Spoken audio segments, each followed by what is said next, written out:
obufumbo nga buli omu yeetegereza munne muve mu ebyammwe ebya wiiki beetegereza beemanyi asobola zeraga kati gwe ekyenda kyo kitambula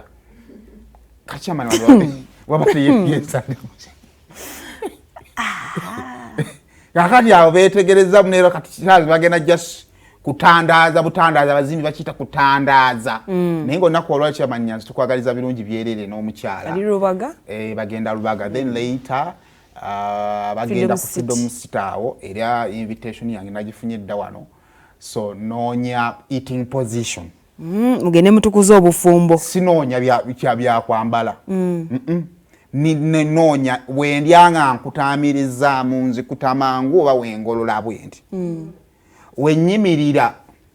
mba nkyalaba nga nteesa okulya bulungi oba ndiira mu baani nti awali abawala bajja kugamba ndya nnyo munteeke mu basajja kika temuteeka mu bafaani